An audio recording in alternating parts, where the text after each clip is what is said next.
I've loved writing for as long as I can remember.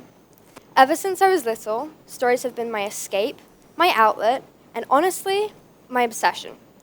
In grade 1, I made a bit of a name for myself.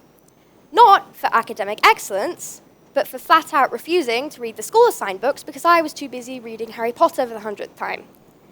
This was the first sign I was probably going to be a writer, or at the very least, a passionate bookworm with a flair for rebellion. My name is Indi, and I'd like to talk to you about how I want to use my passions to change the world.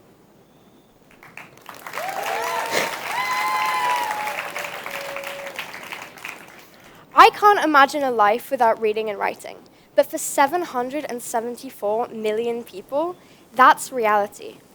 And what makes it even worse is that 496 million of those people, that's 2/3, are women. Not being able to read and write has impacts far beyond the classroom. People who can't read earn up to 42% less than their literate counterparts, and limited educational opportunities for girls cost countries over $15 trillion a lifetime. A literate woman not only reads for herself. Reading and writing can lift people out of poverty, lower death rates, and help educate people about making the right decisions in important, urgent, or medical situations. A child whose mother can read is 50% more likely to be immunized, twice as likely to attend school, and 50% more likely to live past the age of 5. 50% more likely to live past the age of 5 just because their mother can read and write. I don't think many people realize just how lucky we even are to be able to have access to an education, let alone to be able to use that education to help ourselves. My vision for my quest was to connect my passions for literacy and reading with one of the most pressing issues in the world today, a lack of literacy for girls and women. So, I decided to write and publish a book. Not just a short story or a few chapters. I wanted to make a full, proper book. I wanted to make something real, something I could hold in my hands and say, I made this. And, more importantly, I wanted to use this book as a springboard for helping women and girls get an access to an education where they can learn to read and hopefully discover the same passions I have. So, in May, I did exactly that. I published my first book, The Chronicles of Indi.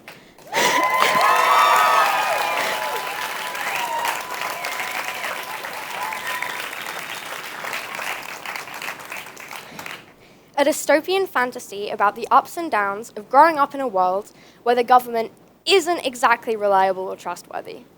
It's aimed at anyone aged 12 to 15, but a few adults have told me they've enjoyed it too. The characters? They were all just slightly disguised versions of me, dealing with their trauma in the most dramatic ways possible. Writing was intense, fun, and at times completely unhinged, but I enjoyed every second of it. Well, almost every second. Editing, on the other hand, was another story. I hated editing with a passion. Nothing makes you question your life choices more than having to sit down, reread your own writing 100 times, and then ask yourself, what was I even thinking when I wrote that sentence? Still, despite the pain, the cringe, and the caffeine-fueled jotting sessions, I pulled through and finished it. But writing the book was just one element of my project. Creative literacy skills are overlooked in most school environments, when they should be one of the most important things we learn. So, to address this, I taught creative writing workshops to around 45 students in grade 3 Mera and both grade 4 classes. I taught a few writing tips, and then we played some games and did a creative writing activity with some pictures. Listening to the kids tell their stories was my favorite part. I taught grade 4 together and grade 3 Mera twice. I was super nervous to start with, but after a couple minutes, I realized it wasn't likely my teaching skills were going to be judged by 9 and 10-year-olds, so I relaxed after that.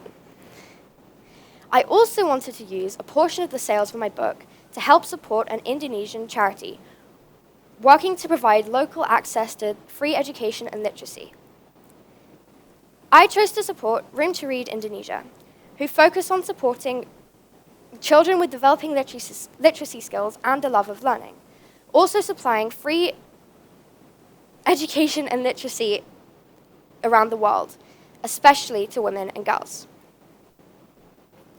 In Indonesia, they also partner with local authors and publishing houses to help produce and distribute local language books and fund local publishing companies. I am pledging to donate 10% of my profits to Room to Read Indonesia. This means that, for example, for every book I sell, a child will have access to a new local language book that has been delivered and distributed to somewhere around Indonesia. So far, I've sold over 100 copies. That's 100 local language books in the hands of children.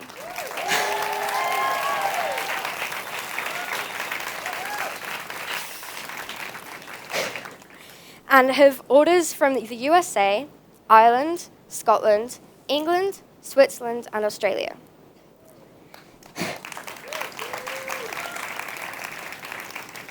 My book is now stocked in Sikachil Bookshop in Ubud, a small bookshop in Lombok, and I'm talking to a professional translator about getting it translated into Bahasa Indonesia.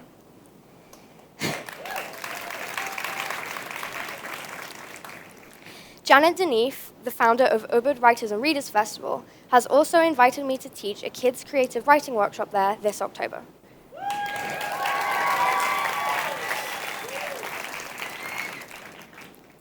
Imagine a world 20 years from now.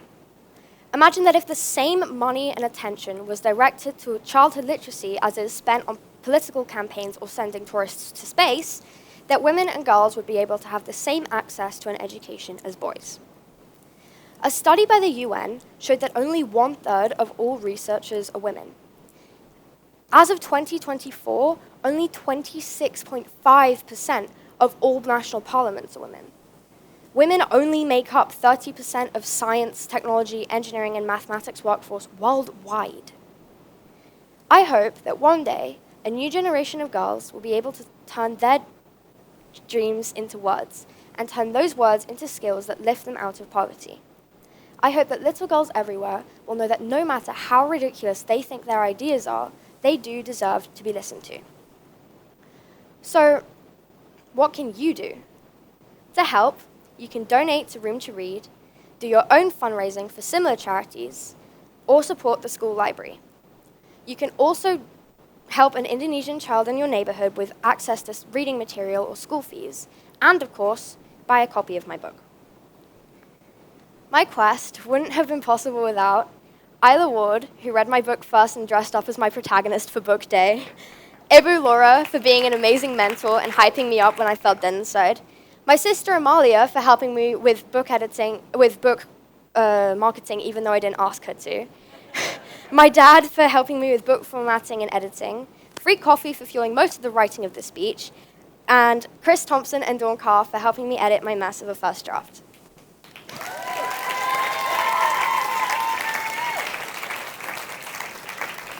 I'd also like to thank my mum and all of the grade 3 and 4 teachers and students for letting me teach their classes. I had an amazing time reading and writing your stories together. This journey has been full of late nights, rewrites, caffeine, and a lot of self-doubt, but also laughter, learning, and the joy of knowing that I've managed to create something from nothing. Thank you all for being part of this chapter in my story. I can't wait to see what the next page holds.